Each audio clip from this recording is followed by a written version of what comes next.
Yo, yo, yo, welcome back. It's a new year, new me, 2K18. DJ Shane in the house. To all of my followers, I've missed you, and we are gonna have such a great year ahead.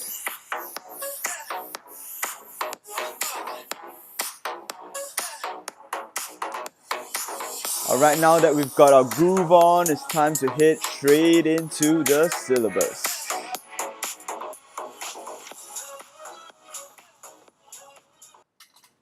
Okay, guys, so good to see all of you again. It's a really nice. Okay, a bit of technical difficulties there. Still getting used to the new system. It's a new studio. We got some cool gear and all that. Okay. Yeah, it's good to see all of you again, and I hope that this podcast can be a regular feature. As what I've already told you guys, I hope this podcast can be something that is concurrent together with your normal curriculum. We will do new stuff and we will do revision concurrently so that we don't waste time and we can be quite efficient about it. So I don't know if you guys remember this, but back in year 5 at the first lecture, I told you guys that we're all on this ship, and the ship is the SS Asiatic. And right now we are continuing our journey. I think we've had a taste of what the lands of Southeast Asia were like in year 5. Pretty much shallow waters, I think, safe harbors, waters were calm, and we had good weather and all that. But the SS Asiatic, we are moving into the deep sea, open oceans this year. And I think you can expect that there will be a lot of turbulent weather. I think the journey will definitely not be smooth, but when I gave you the ticket, it was an assurance and a promise that I'll be with you every step of the way. Literally, we're all on the ship with water all around us. There's nowhere for me or you to escape, and hopefully, we can journey this together all the way. There's a great storm coming up at the end of the year. But after that storm, hopefully bright lights, sunshine, and safe harbor, our port of call home. And hopefully this will just be a really meaningful and enjoyable journey for you guys. I'll try to make it as such, as best as I can. So, what I plan to do with this first of the many podcasts, I hope, the first one I want to do is to just do a bit of recap, overall recap of what we did in the entirety of year 5, and I hope that it would be something that can get you started on your own revision. As I said, we try to aim for concurrent, both revision and new syllabus kind of things. So yeah, moving on. Many of these leaders that you see over here, I hope that you can put a name to the face. But beyond the names and the faces, I hope you understand that Southeast Asia, we deal with a lot of individuals, we deal with a lot of events and circumstances, dates, and developments as well. And all of them, beyond faces and just names or dates, have a certain degree of significance and a certain unique significance attached to them. So it would be good for you to just start off your revision, do a bit of just simple reading of your notes, just to refresh your memories a bit about Team 1 stuff and the search for political stability. This in gist is the entirety of the content that we covered in year 5, broken down into 3 big portions across the entire semester 1. So we first started off with looking at things to do with democracy and authoritarianism as well. We looked at why were democratic regimes set up in the first place, and what happened to those democratic regimes as they progressed on, as well as concurrently, there was a concurrent development in the rise of authoritarianism as democracies one by one lost their credibility or lost their capability to handle the various societal issues that were presented to them. Other viable and attractive institutions or systems of governance started to gain in prestige and credibility. And so these two concurrent movements would confluence and they would merge to produce certain effects. And more often the trend than not is the effect would devastatingly be on the survival of democracy, but correspondingly on the increasing prominence of authoritarian regimes. We looked at internal and external factors that influence these movements as well, and things like that. The second bit is about when the authoritarian regimes or the continuing democracies, going later on into the time frame, how did they maintain political stability? How did they maintain their power? How did they sustain their rule? How did they deal with challenges that were presented to them? And the key question here is really centered on effectiveness. How effective were governments in controlling their societies, in establishing their rule? There are many methods in which they used the tools of control, many methods in which they used to achieve that, and even particular to achieving, there are different degrees of which they were able to do that. The big question here for you guys is, with effectiveness, what is your criteria? How do you gauge and how do you judge effectiveness? There surely has to be a series of criteria that you need to consider. More often than not, it's more than one. So what is that? And similar to the next topic, the big topic on national unity, we looked in terms of content, we looked at integrationist and assimilationist policies, and we also looked at how minorities would respond to these minorities. But the key question back here again is on the effectiveness of these approaches. And similar to the second bullet point over there, you need to find a set criteria for what you mean by effectiveness. Also to do with national unity, what do you mean by national unity? What are the markers? What are the identification criteria that you can say that, yeah, this country has reached a stage of national unity, or you can say this country is falling apart, is tearing apart, and things like that. So what are the markers that you're looking at? If you go back to the syllabus document and you take a look at these colored boxes over here, they can all be found in your syllabus document. These are the three kind of points, three big features of this theme that you need to know and understand.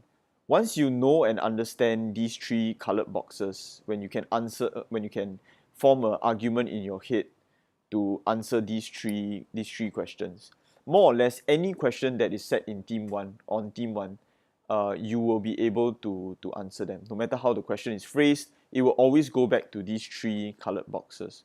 So the first one, analyze the causal relationships that underpin the establishment of different forms of government.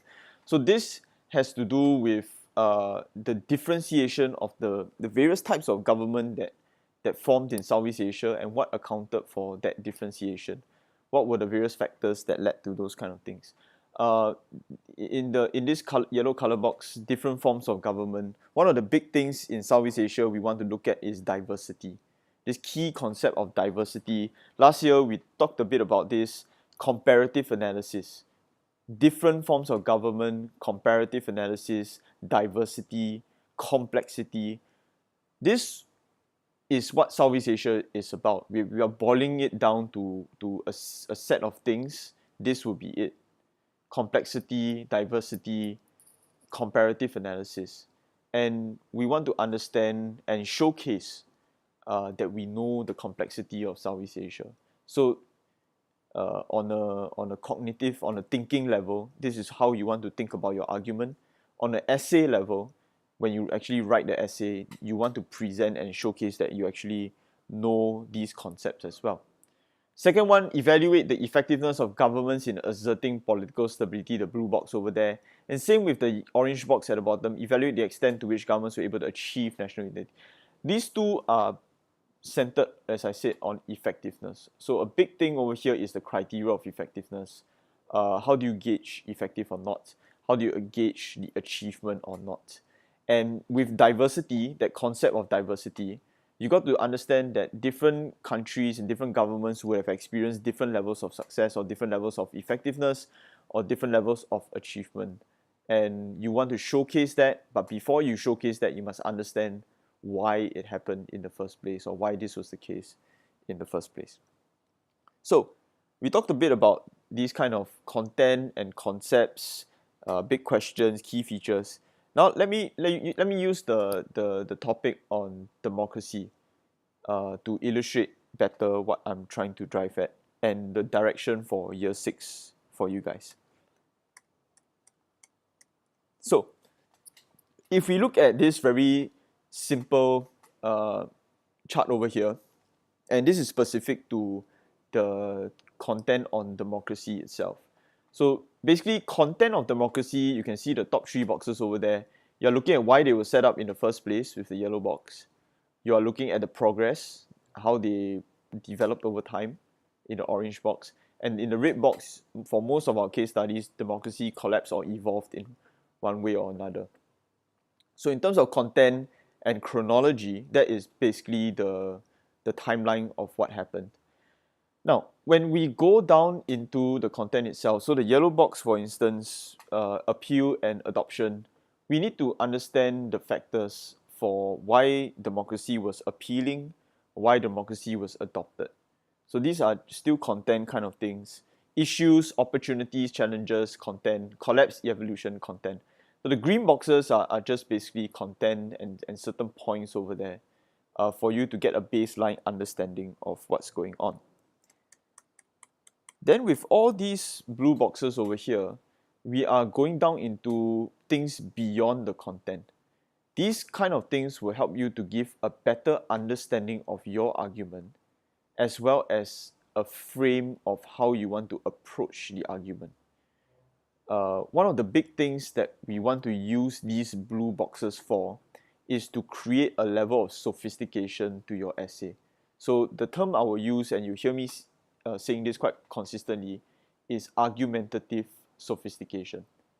Okay, so there are quite a number of big words that I'm using right now. There are things to do with comparative analysis. Now there's argumentative sophistication. And then later on, I'll talk a bit about relative importance as well. Should not be too new to you guys, but it's a good reminder, I guess. So for these blue boxes and these concepts, it's not so much for you to inject these kind of specific terms into your essay. Just by putting in these terms in your essay, it doesn't add any marks, or it doesn't add really any value to your argument. But what you want to do is to try to use these concepts to help frame your argument. So later on, I'll illustrate this a bit more. The Cambridge markers, when they look at your argument, they are going to be looking at what you write and assessing whether or not you understand the discipline of history. Now, the best way for them to gauge whether you understand your argument or the discipline of history is whether or not they can, through your writing, sieve out these kind of concepts that you see in the blue boxes over here. The more they can see, likely is your argument is more sophisticated, and likely is the more they can credit you for. So if they see the term over there, but you're not really using it to any good effect, they won't really credit you. But if you don't have the term over there, but the way you structure your argument, the flow of it, subscribes to these kind of concepts, then they will. I mean, you have to trust them, lah. They have the lens to be able to see and credit you for these kind of things. And of course, unique to Southeast Asia, what we really want to push for is the nuance. We want to look for comparative advantage as well. Comparative analysis. Comparative advantage is econs. You deal with this in term 2. Diversity. We want to see that there are many different kinds of developmental paths in Southeast Asia, and we want to highlight that as much as possible. So let me illustrate further what I mean by all these things that I've been talking about so far. Going into our first box, the appeal and the adoption of democratic forms. Why? The simple question of why was democracy adopted? With the exception of Vietnam, every single country in Southeast Asia, upon independence, their first experiment with governance was on a democratic model. It could be presidential democracy, it could be parliamentary democracy, but it conformed to these models of democracy. And one of the big questions is why? I mean, just simply why was it this case? Everyone had different colonial experiences, everyone had different attitudes towards democracy. Certain countries had great traditions of militarism, great traditions of monarchy, but yet at the point of independence, everyone, with the exception of Vietnam, everyone adopted democracy. Why was this the case? What was the appeal of it? or what was the strategic considerations behind the adoption of democracy? Was there a more practical purpose? Now, the green boxes, what I told you just now, are content. So factors for the democratic experiment, why they did it, the 4 points in the larger green box over there gives you the content. There's a global context with the Cold War, colonial experiences. Some of the colonial masters did give a good measure of democratic exposure. Maybe that would influence.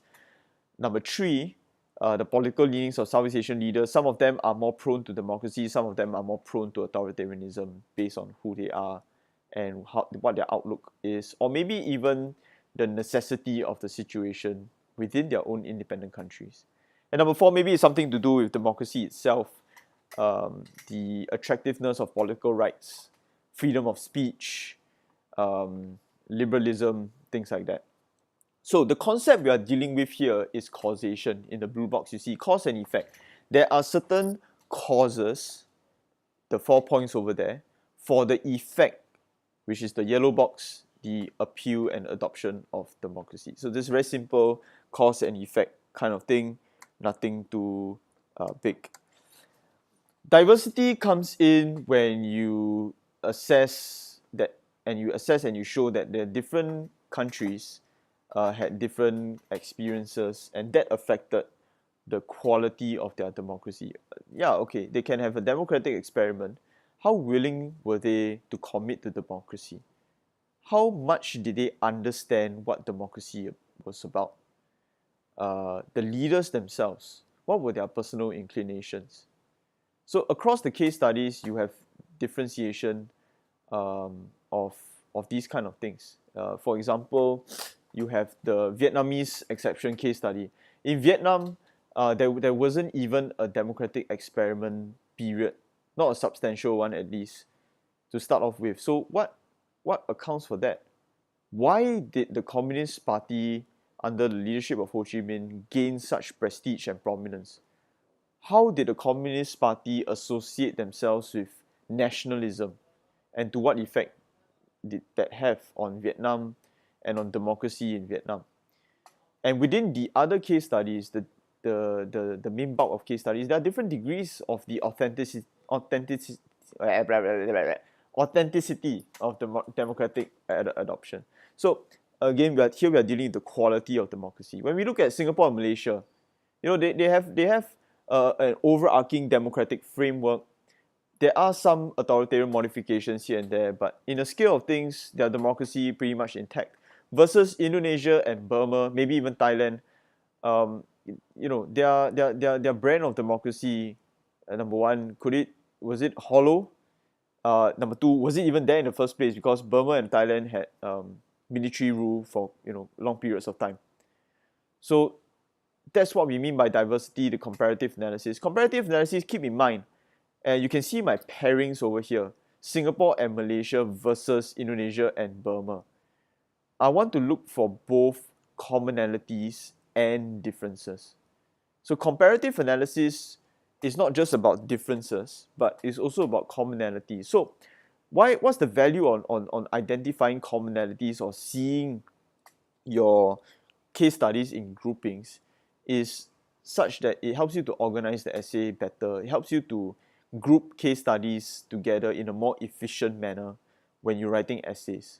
So it is something that is both practical as well as something that will bring your argument to a higher level of sophistication and evidence. The evidence base will be much stronger. We go on to the second box. Again, let me reinforce what I've been saying in the last slide. The green boxes here, as time wore on and democracy progressed and things like that, the issues started to show itself. And I want to frame this entire period, some years into the democratic experiment. I want to frame this entire period as a confluence of three forces, a confluence of three concurrent forces. Now, what are the three forces that are happening at this point in time? Number one, democracies themselves, inherently, they were weak, and they were exhibiting certain qualities of weakness. It could be infighting, parliamentary impasse, just general incompetence and lack of vision, things like that. Okay, so that's something to do with democracy and democratic governments themselves. Number two is concurrent with that, and maybe as a consequence of that as well, the level of societal problems just kept increasing. So you have insurgencies, you have separatist movements, you have economic decay, lack of reform, development is not going well, and that affects societal poverty issues. Um, you got great economic challenges, and then it all contributes back to political instability. So the severity of all these societal challenges are getting larger and larger at the same time that democratic governments are getting weaker and weaker. And the third triangle, like an Illuminati confirmed kind of situation, is concurrent with that is, as this twin situation is happening, the third thing that's happening is the presence of other viable and alternative institutions or forms of governance. So some of these institutions, like the military, uh, traditionally in some countries, it already has a huge source of prestige and prominence. And in times of crisis, because of that familiarity with that institution, people may veer back towards that and away from democracy. So democracy's credibility decreases, but at the same time, these other institutions, their credibility increases. That further compounds on the failures of democracy. So these are the three kind of forces. Again, it's just content. We're looking at cause and effect as well. We're looking at the contemporary context, what's happening at that point in time. But the causes will have an effect. Democracies are facing a lot of problems and are in trouble. Diversity-wise, same thing. We want to showcase different conditions and all that kind of stuff. Yeah, societal challenges could be increasing, but in certain case studies, in certain countries, were democratic governments strong enough to handle those crises that were propping up, compared to other countries where maybe they were not strong enough to handle the different situations, and furthermore there were other viable, alternative and stronger forms of governance available to the country. And the last one we look at is the collapse or the evolution of democratic regimes. So what is the content over here? Same thing, green boxes. You see, even within the collapse or the evolution of democratic regimes, there is so much differentiation in how democracies collapse and to what degree did they collapse or evolve. So over here you can see three different pathways of sorts. Number one, democratic leaders like Sukarno and Marcos internally dismantling their own democracies. They are democratic leaders or some sort of it, but they are dismantling their own democracies and veering towards authoritarianism, increasing their executive powers and bypassing parliamentary procedures, things like that. Number two, overthrow, takeover. This is the more straightforward case where you have another form of government or another form of or another institution just basically subverting and overthrowing democracies. You see this in Burma, you see this in Thailand as well with the military leaders. And the third one is increasing authoritarianism in surviving democracies. You can make an argument Singapore and Malaysia kind of is like that. It really depends on you how you want to see it. Some people can say Singapore and Malaysia are still democracies with slight authoritarian modifications. Or you can say that, well, Singapore and Malaysia, no, they're not democracies because of the level of authoritarianism inherent in those democracies. It departs from the liberal model of democracy, so therefore it's not democracy. It's really up to you. Again, the diversity, pretty much the same kind of things. Some survived, some didn't. For those that survived, what was the authenticity and the quality of it, of democracies? Something for you to consider as well. So, taking all of these things together, these are some sample questions. Should not be that unfamiliar to you. You have seen these kind of questions before. Just want to focus on number one: account for the failure of democracy in the independent Southeast Asian states. And I want to try to illustrate to you the concepts, how you can use the concepts to frame your argument, to write your essay, basically just to help your thinking, and thinking in the sense of thinking like a historian. So, failure of democracy, account for failure, is a very simple question, and it seems like it's a very low level cause and effect kind of question. Yes, that is the fundamental level. So, cause and effect, failure of democracy, you definitely need to know all the content, all the points pertaining to the failure of democracy, like our first slide just now, the 4 points over there. You need to know them. So all 4 points, all 4 factors that I listed out did contribute to the failure of democracy. All of them have a contribution to the failure of democracy. Okay, they all have a unique role to play. Each of them contribute in a slightly different way. They all contribute to failure, but they contribute in a slightly different way. That is what we call nuance. Nuance just basically means slight differentiation. So all factors contribute, but some of them contribute in different ways. They are all unique to themselves. So that's the basic level. It's fundamental causation. Now we take it to the next level. We try to make your argument more sophisticated, argumentative sophistication. So the next thing is significance. Now, among the factors that you have identified, are there some factors or one factor that is more important than the rest, more contributive, more devastating? You know, what we're targeting over here is the idea of relative importance. Relative importance. We're looking at how important are factors compared to one another. So that's a level up from just listing factors. You're weighing, evaluating factors against one another. The key to this stage is criteria. Criteria setting is really important. How do you weigh, how do you showcase that one factor or a number of factors are larger, more contributive than the rest? Something you need to think about. Now, after significance, the next kind of thing we want to think of, the next concept we want to think about is change and continuity. You take a look at the last bracket in the question itself. I think often we take it for granted, but they provide you a time frame for a reason, and they want you to use the expanse of the time frame. You got 45 years over there, and what can you do with that?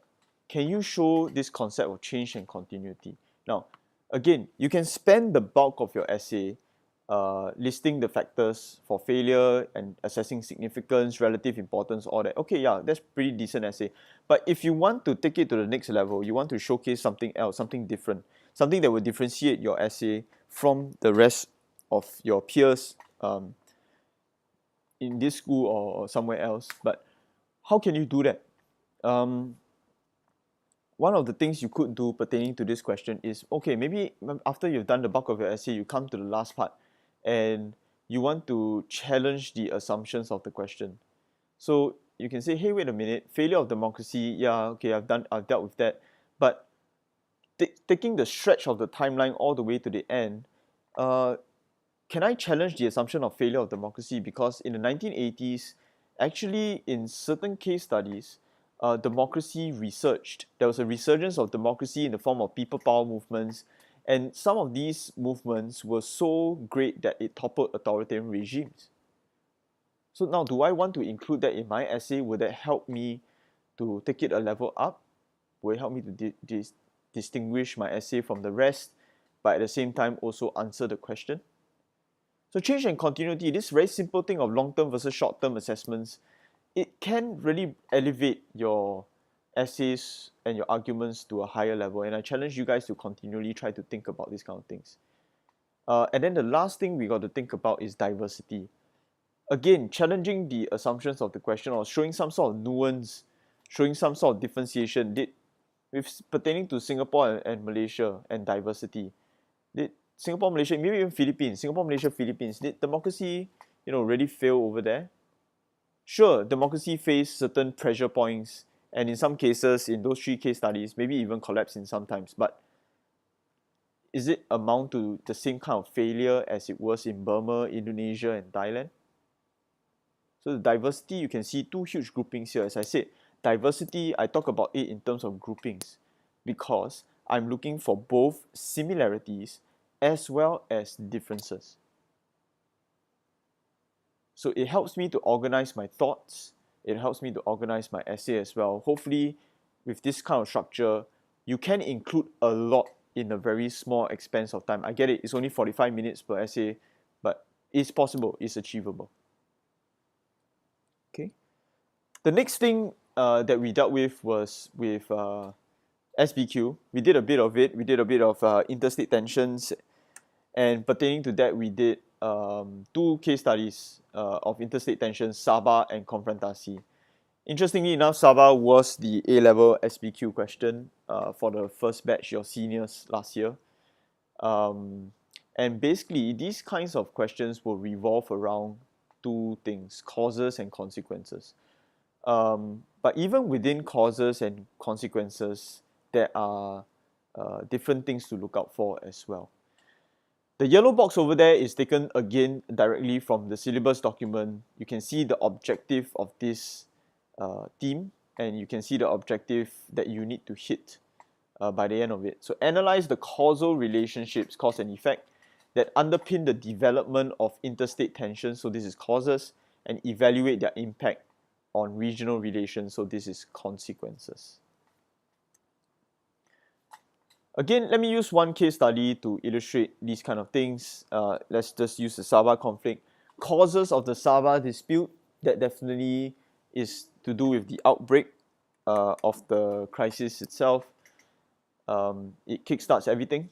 And then you move on to the development. There were points of escalation because of certain individual actions or national actions.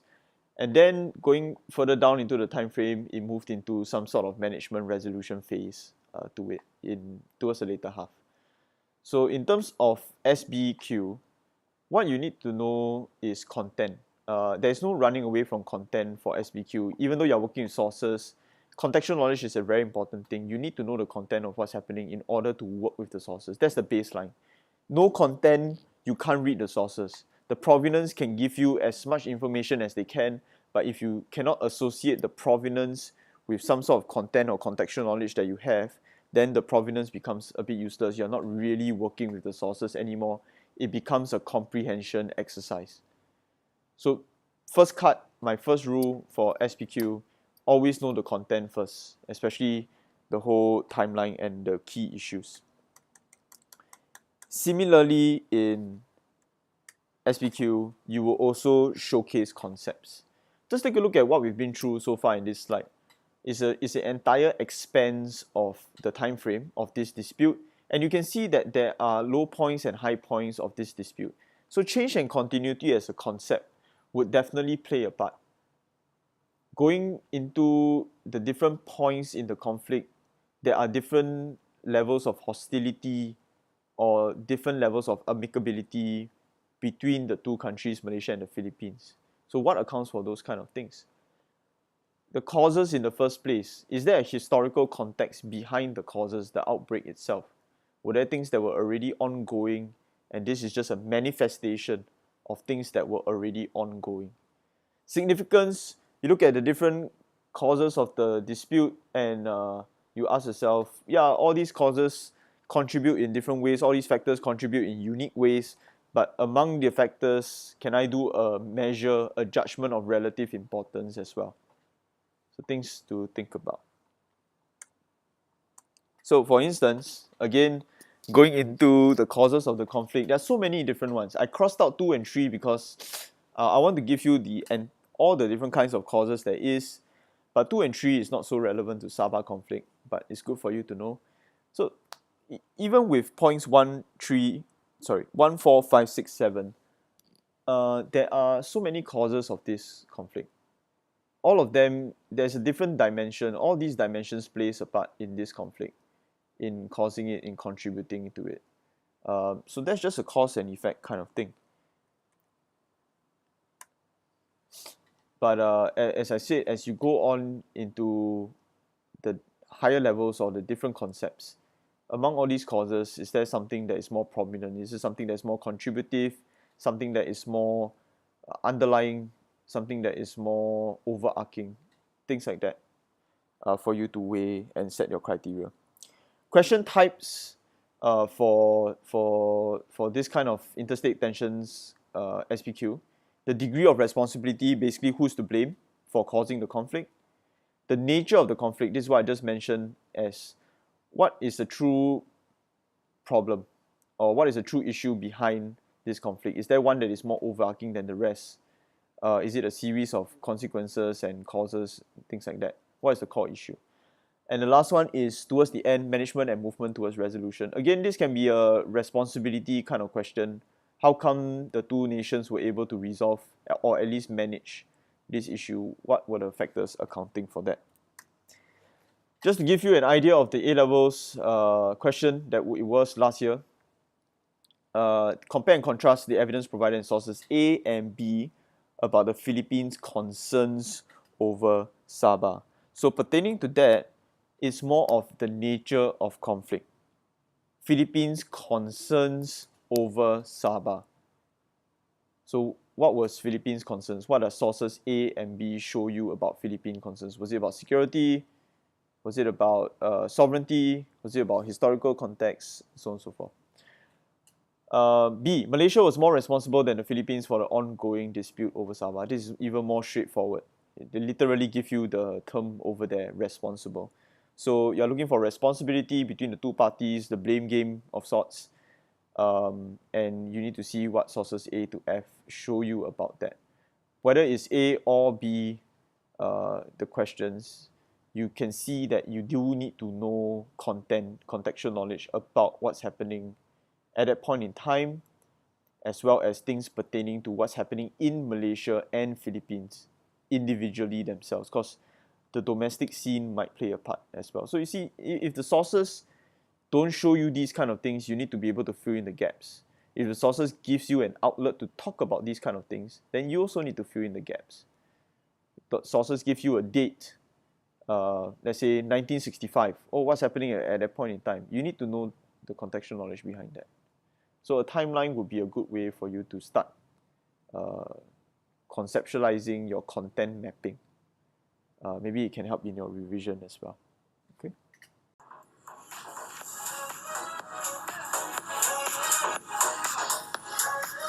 So yeah, I hope that you guys have enjoyed the first podcast. Hopefully many more to come. I'll try to do this as much as possible, and I hope that this helps you. I'll ask you all for feedback sooner or later. But I just hope you enjoyed this. I hope it helps, and let's journey on in the SS Asiatic.